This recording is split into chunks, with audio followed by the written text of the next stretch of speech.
I hit start recording here. Mics are unmuted. We need to audio check. Kayla, can you hear us? Thumbs up or something? Yes, I sure can. Thanks, All right. everyone. Thank you very much. Good evening and welcome to the January 18th, 2022 meeting of the Shakopee Public Utilities Commission. If you are joining us via Zoom, please mute your devices. Ms. Nelson, would you please call the roll? President Mokel. Here. Vice President Fox. Present. Commissioner Brennan. Here. Commissioner Krieg. Here. Commissioner Letourneau. Here. All 5 commissioners are present. Great, thank you. Moving on to number 2, we have communications. Does anybody have any communications they would like to share with the commission this evening? Okay. I did have Greg send the article from the Star Tribune to all of you. I think it was a great positive article, so that was good for both us and the city. All right, let's move on to number 3, our consent agenda. Can I get, if anybody has anything to remove or add? Otherwise, can I get a motion to accept the consent? Motion to accept the consent agenda. All right, and a second? Second. Second. All those in favor say, oh, we need to do a roll call. So, so Ms. Nelson, would you please call the roll? President Mokel. Aye. Vice President Fox. Aye. Commissioner Brennan. Aye. Commissioner Krieg. Aye. Commissioner Letourneau. Aye. All 5 commissioners vote yes to approve the consent agenda. All right, thank you. Moving on to the liaison report. Commissioner Brennan, did you have anything to report tonight? Just a real short one. Tonight on tonight's agenda is the Maris Hansen reconstruction project plans. And from what I understand from city, they feel that the collaboration is very good with the SPU on this project and things are going well. Good. Good to hear. All right. Anything else? Any questions for Commissioner Brennan? All right, moving on, we'll go on to number 5, which is our public comment period. The public comment period provides an opportunity for the public to address the commissions on items that are not on the agenda. Comments should not exceed 5 minutes. As president, I may adjust this time limit based upon the number of persons seeking to comment. This comment period may not be used to make personal attacks, to air personality grievances, or for the political endorsements or campaigns. The public comments are intended for informational purposes only. Commissioners will not enter into a dialogue with commenters, and questions from commissioners will be for clarification only. Is there anyone who would like to address the commission this evening? Seeing none, we'll move on to number 6, which is our general manager report, 6A. Mr. Drent. Thank you, Madam President. Commissioners, been busy, but we've got a lot of good things going on. Obviously, tonight meeting we'll discuss goals, and I think that's a reflection of some of the things that we talked during my review process, as well as some of the things that as an organization we're trying to get done in 2022.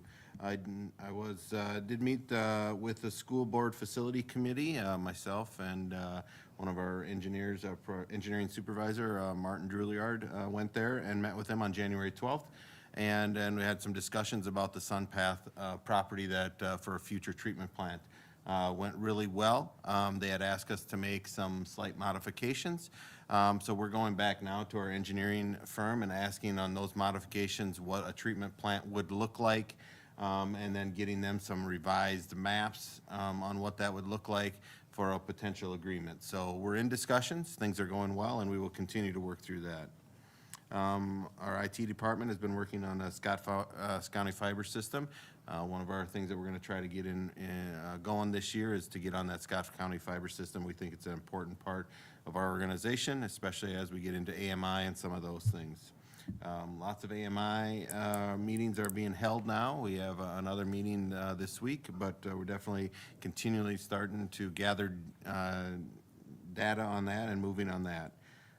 I did have a Hanson Avenue bid packages going out, and we did talk to the city about that. That's going well. We got West Shakopee substation bid opening, which will be talked about later today. I'll be heading to a St. Cloud conference. We have 3 apprentice linemen that graduated into journeyman linemen, which are getting an award tomorrow at their noon. So I would like to be there for that. Brad Carlson is also up there, and Jamie Von Bank, one of our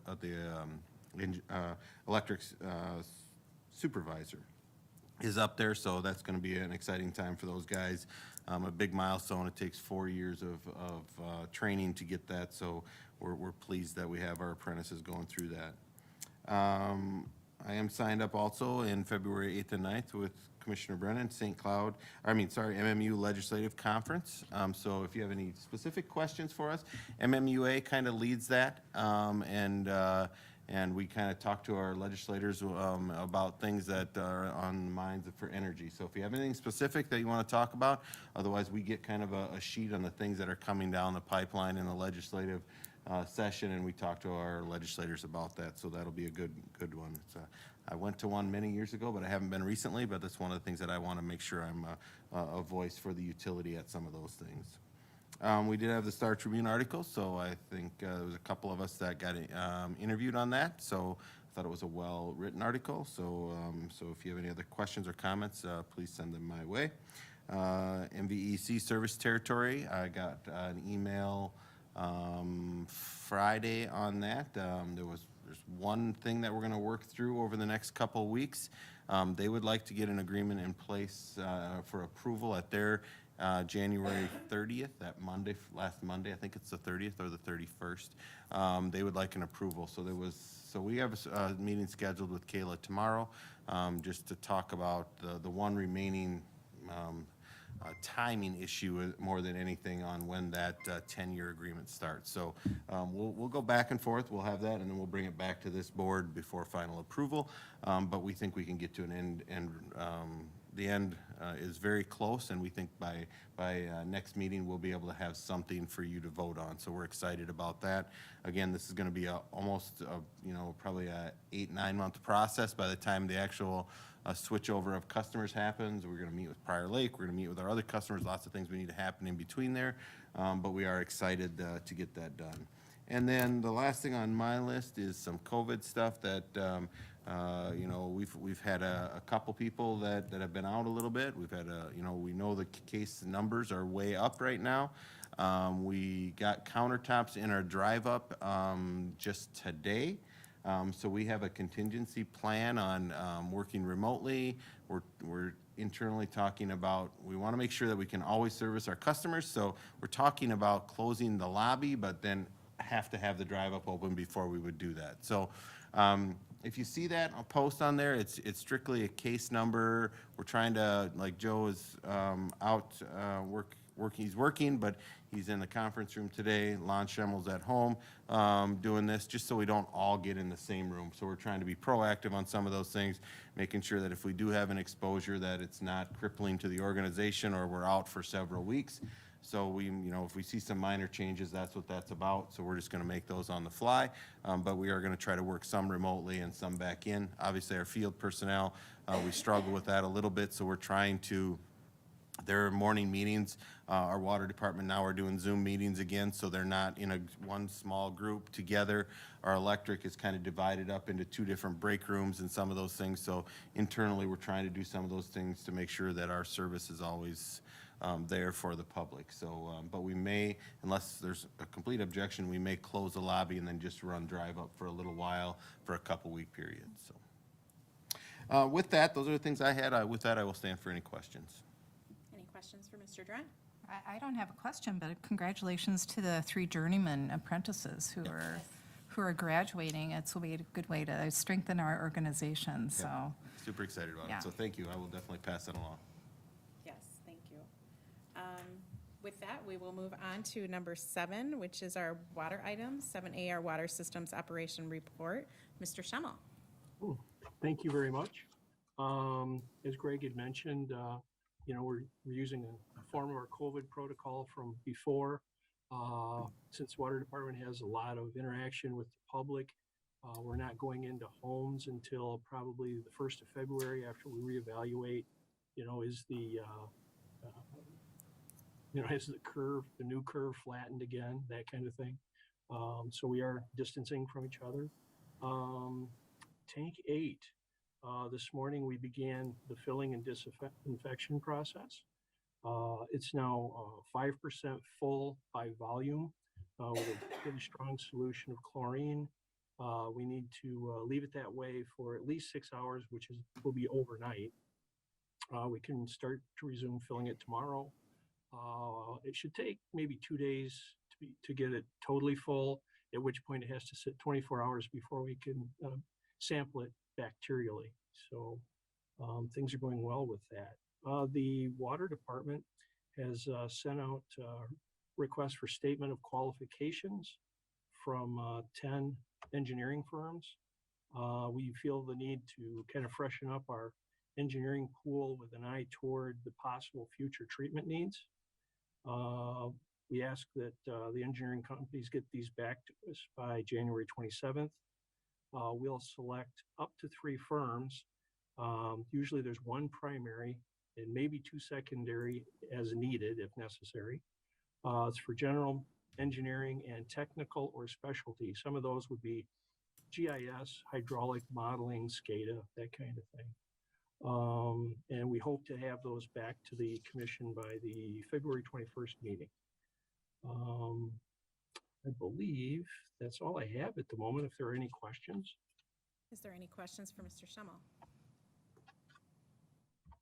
Seeing none, thank you very much. We will move on to 7B, which is our Minnesota Department of Health PFAS results. Mr. Schimmel. Yeah, thank you again. Joining us virtually this evening are Jesse Kohler, which is our district engineer with the Department of Health, and Todd Johnson, the district engineering supervisor with the Department of Health. And they're going to present the PFAS summary for Shakopee. Todd, I believe you should be able to share your screen at any time. All right, thanks, Lon. I'll give it a try here. I'm used to sharing screens with Microsoft Teams. We don't do this too often with Zoom. Actually, this is my first try, so we'll see how it goes here. Are you able to see my screen? Yes. Yes. All right, I'm going to try and start the slideshow here. And thanks for your patience. From the beginning, let's start from the beginning. All right, so yeah, thanks for the invite. My name is Todd Johnson, and I'm an engineering supervisor at the Minnesota Department of Health and the Drinking Water Program. And Jessie Kohler, she's also on. She's the local district engineer for Shakopee. I used to be a district engineer, and I also used to be what we call our contaminants or emerging concern engineer, which is what PFAS are. They're an unregulated contaminant, so they would fall into that category. So I've got a little experience with these going back to about 2012, and that's kind of why I'm giving the presentation instead of Jesse tonight. So I know there were some questions submitted through Lon. We were able to get those questions, and hopefully our presentation tonight's able to answer a lot of those questions throughout the course of the presentation. I don't know if we'll be able to answer them all, but we tried to, hit on the general themes that were submitted in those questions there. So, all right, just kind of a first introductory slide about PFAS and what they are. PFAS is a short for per and polyfluoroalkyl substances, which is kind of a mouthful, even when you've said it many times like I have. And what are they? PFAS are just a broad group of compounds that are made by a few select companies in the country that are just really useful. You'll find these chemicals on your no-stick frying pans, Scotch guard carpet, rainproof jackets, rainproof shoes. A lot of uses, everyday uses, popcorn.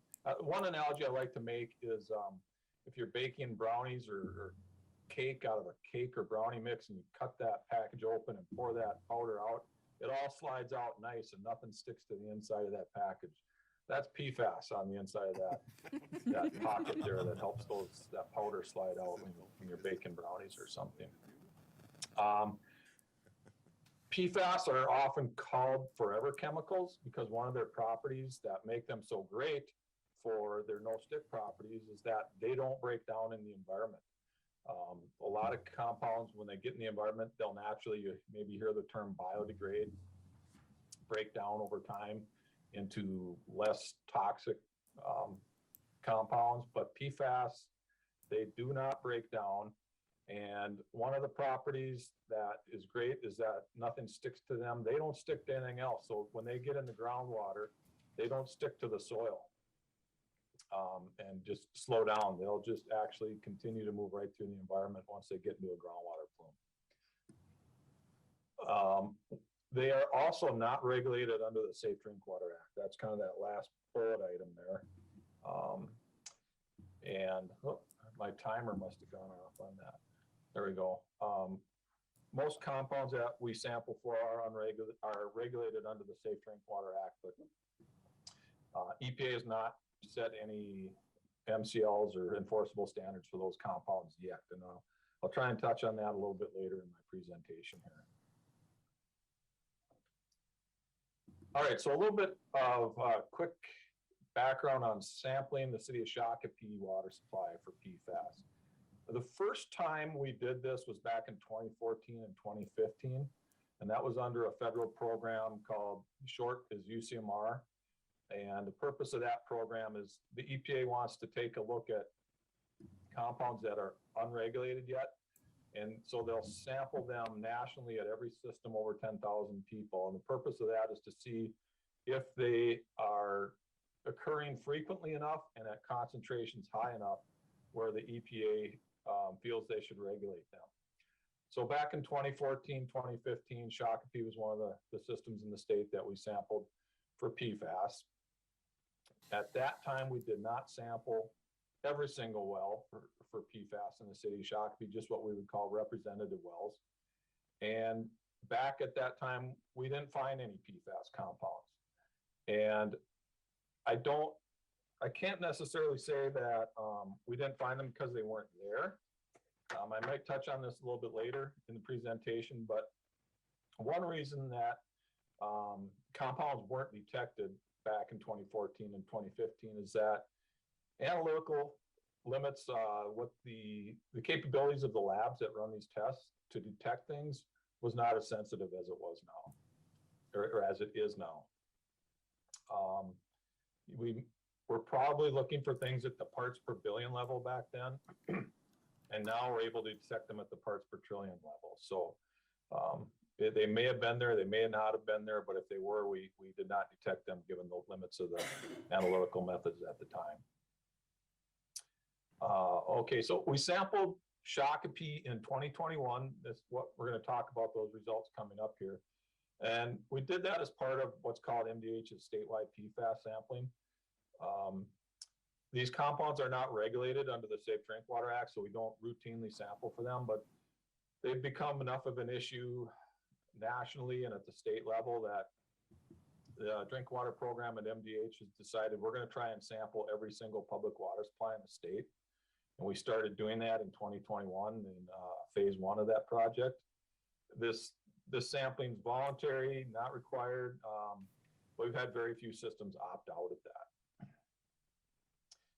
Phase 1, we sampled about 100 systems, and during phase 1, we tried to focus on what we call targeted systems, which would be systems where we got some information from our sister agency, the Pollution Control Agency, where PFAS were known to be, let's say, maybe in a dump or a known source where they've been detected in a monitoring well already, and focus our efforts on public water supplies that had a well within a mile of that radius.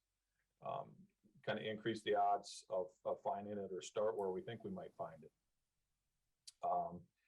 Shakopee was not on that list for phase 1, which means we didn't have a reason to go looking for it in Shakopee, but Shakopee asked to be included just so that we would get some data earlier, and we were happy to include that. And so we were able to sample Shakopee in 2021 as part of that monitoring.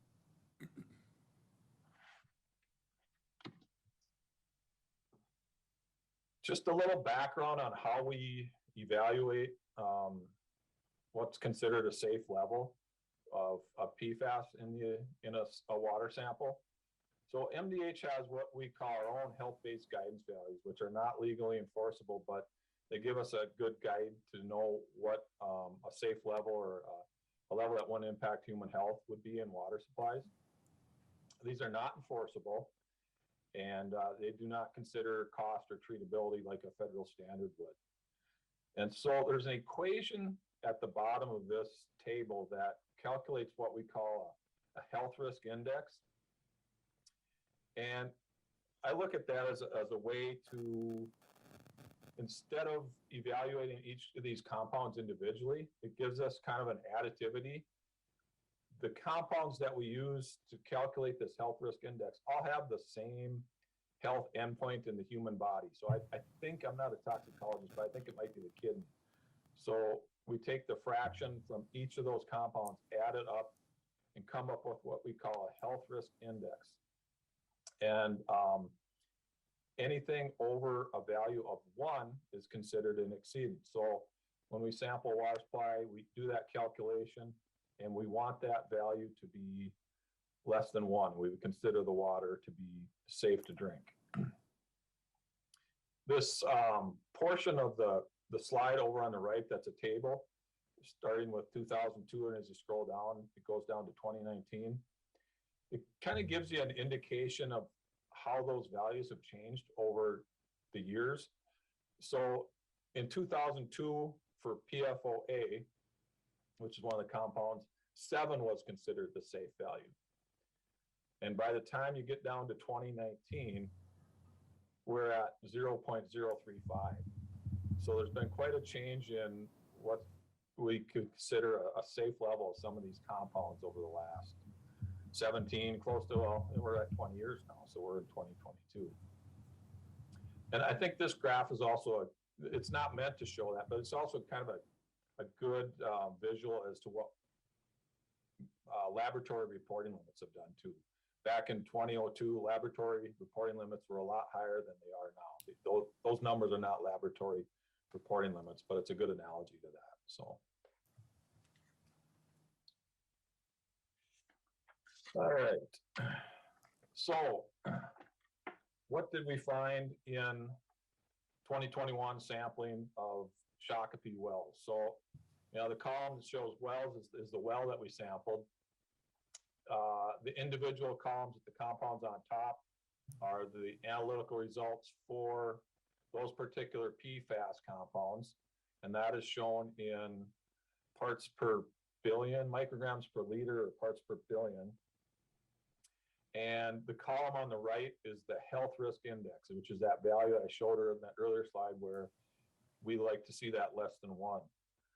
So the highest value we found in Shakopee wells was well number 5, which was 0.33. And a lot of them were 0 or pretty low, anything from wells 9 all the way through well 21. Some pretty low levels of PFAS in your water supply. Some of these numbers, we tend to, if you notice this column for PFBA, there was a detect for PFBA, it's the middle column in every single well. Those are almost what we consider background levels in the metropolitan area. If we sample just about any well, any non-municipal well in the metropolitan area, we're gonna detect really low levels of PFBA. So it just seems to be there. We don't know exactly why, but we could speculate that it might come from some air deposition, but it's just something we're seeing pretty much no matter where we sample. So this is a good slide to show. Usually when MDH gets invited to present to a utility, we're there to present bad news and talk about what a city has to do. So this is these are good numbers from our standpoint. You know, we ideally like to see them all at 0 because nobody likes to have any PFAS in their water. But at least where we are right now, we consider these to be safe numbers from a drinking water supply standpoint. These values are in parts per billion. We're starting to convert to parts per trillion. I think when I started in this industry, we were at parts per million. Probably when Lon started, we were in parts per billion. And maybe by the time Jesse retires, she'll be in parts per quadrillion or whatever comes next. But a part per trillion which is where we are now. That's not what this slide shows, I know. I looked it up, and it's like 1 grain of sand in an Olympic-sized swimming pool. So it's not much, but that's where we are in today's world as far as what we're considering safe levels and what we're able to detect. So kind of just an interesting factoid there, I thought. So those were good numbers. And so what are the next steps as far as MDH and PFAS in particular as it relates to Shakopee? Since those numbers, from our standpoint, weren't cause for alarm, we don't have any immediate plans to do any follow-up sampling on the Shakopee city wells. I say immediate there, and I'll get to that at bullet item 3. Another thing that's coming up next is EPA has not set any MCL an enforceable standard. It stands for maximum contaminant level. However, by the fall of this year, they're set to release some draft values for these compounds, 2 of them, PFOS and PFOA. And those compounds are set to have final enforceable standards in the 2023, fall 2023 timeframe. Would it surprise me if these timeframes that EPA has put out are actually met? Yes, things seem to get delayed quite a bit with them, but that's what we know right now. So even, let's just say that those final MCLs were released in the fall of 2023, systems usually have years to do sampling and get into compliance after MCLs are released. So it would be years before a system would be required to be in compliance with those values. Where those values will be at in relation to MDH guidance values right now, I don't know. I think most people in the industry expect those 2 values to be fairly low. So they could impact existing data that way, but I guess it's just, we'll have to wait and see. So, and then in the December of 24 and June of 25, under another round of that unregulated contaminant monitoring rule, MDH will be coming back to sample Shakopee for PFAS. And at that time, since there's going to have some draft values, we'll probably do some sampling at all your wells again.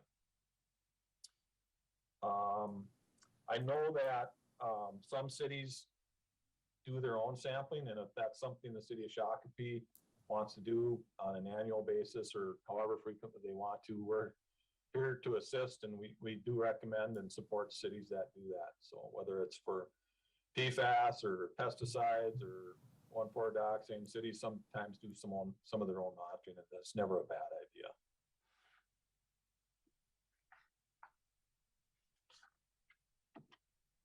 There were some questions about how to communicate results to the public, and the city of Shakopee does that. I think that's fine, because the communication here is good news. There's no cause for alarm or no immediate health threat to anybody. So PFAS results, since it's not required monitoring, they're not required to be included in what's called the Consumer Confidence Report, or CCR, which every utility has to put out every year.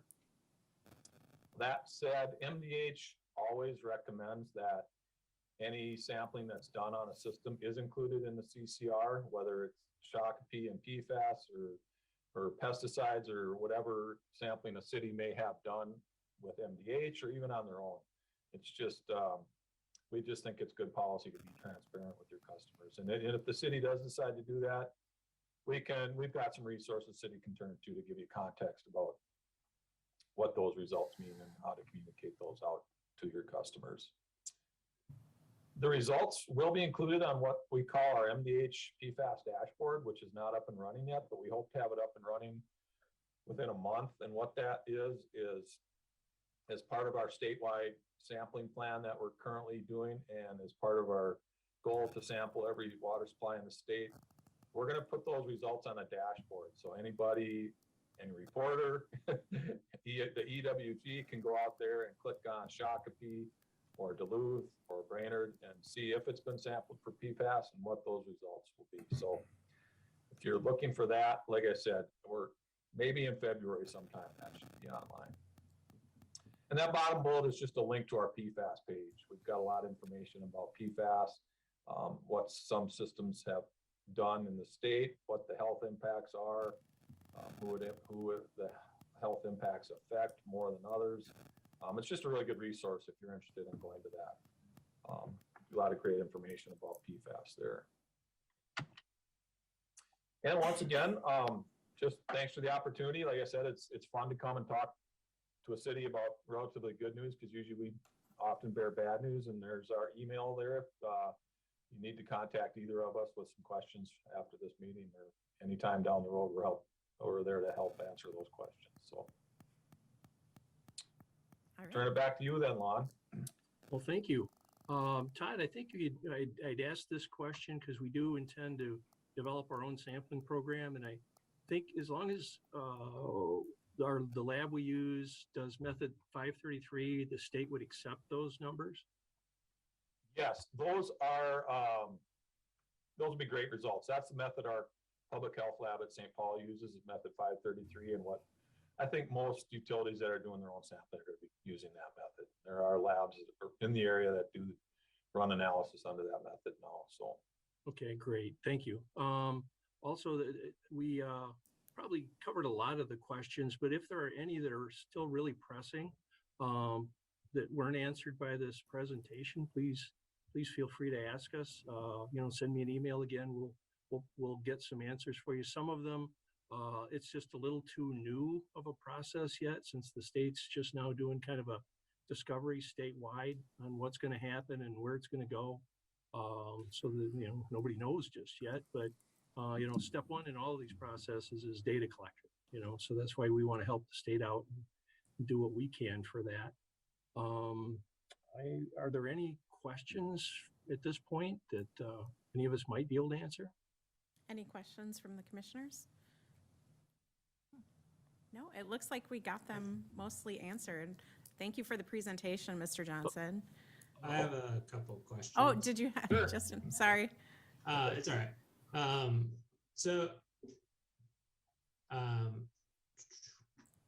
One question I had was on slide 5, looking at the wells and the detections. It looks like the wells were getting at least some level of detection, or all those wells below the ridge.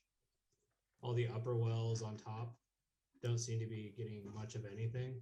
Is there kind of a reason why we think we're getting some level of detection in those lower wells and either none or much lower levels in those upper wells? Sure. I can answer it a little bit, and then Lon or Joe can. I think we have some maybe gut feelings on potential, but without knowing exactly what contaminants, how they got in there, you really can't blame anybody, right? So I think this is something that we have to, as an organization, continue to monitor. We have to understand what's there now. Is there any future contaminants that we think is going to make it worse? And then the other thing that Lon and I had some discussions on, and I think that, as we look at 4 and 5 in the area they're in, we're having some internal discussions, because they're a little bit higher in nitrates.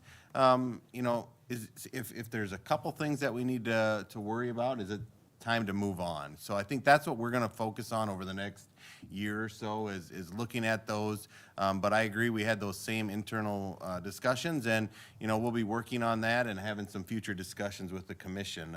But without knowing what was contaminated, it's hard to say why a certain area is a little bit higher than the others. But the thing that we talked about is, as much as there's a little bit, the numbers are still significantly below what anything is for worrying about it right now. So, but we'll definitely take that into considerations and look at that and review those wells going forward.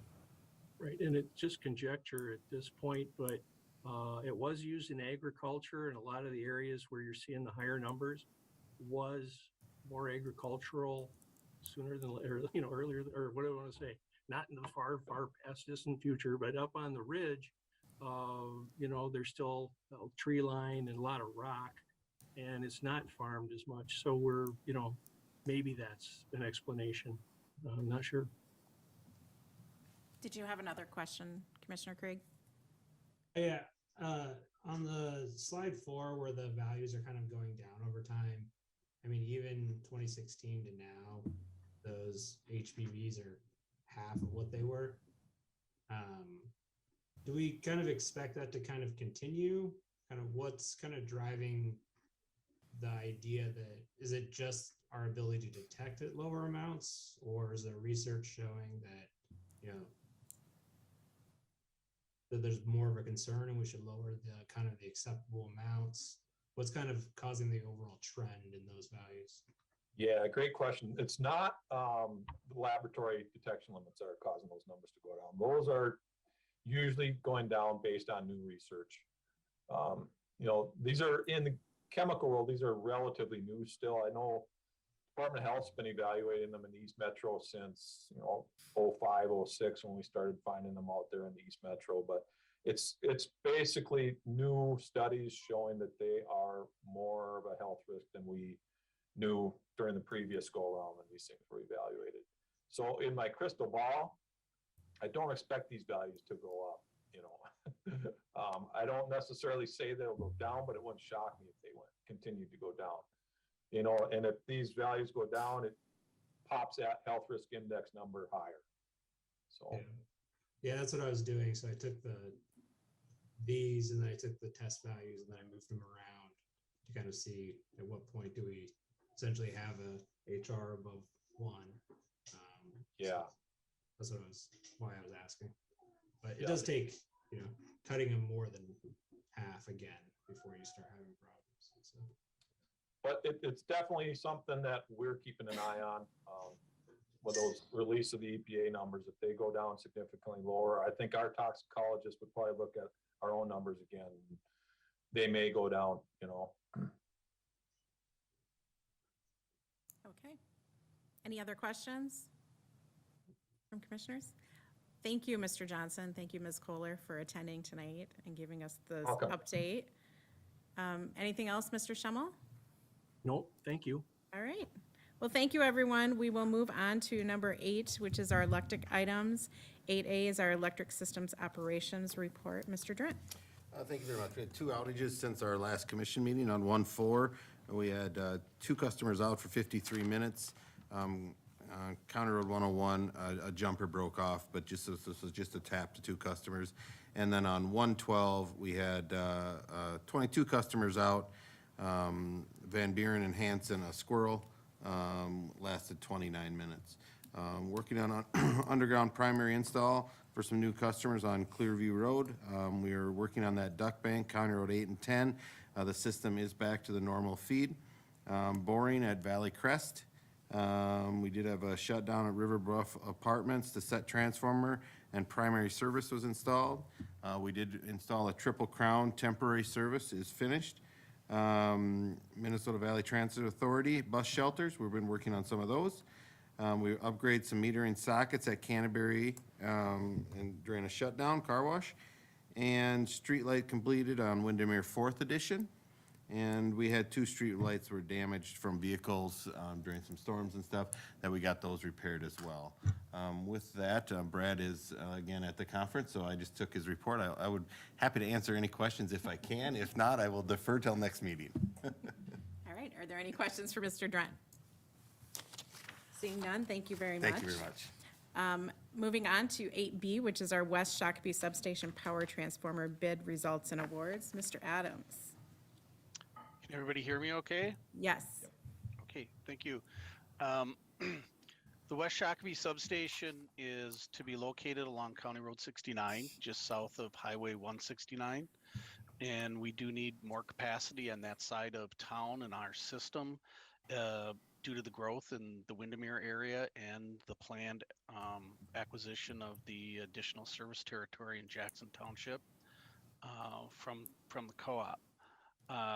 Our CIP number for the substation construction budget, it is $5.4 million. Of that amount, the engineer's estimated cost for this power transformer is $1.2 million. Kevin Favreau is Lados Senior Project Manager